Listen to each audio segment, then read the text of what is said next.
మెల్లగా తెల్లారిందో ఎలా, వెలుతురే తెచ్చేసిందో ఇలా, పోసి నవ్వులతో మెరిసే పసిపాపల్లా.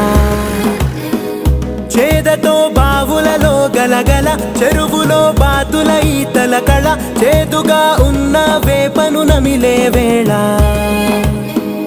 చుట్ట పొగ మంచుల్లో, చుట్టాల పిలుపుల్లో, మాటలే కలిపేస్తూ మనసారా మమతల్ని పండించి అందించు హృదయంలో.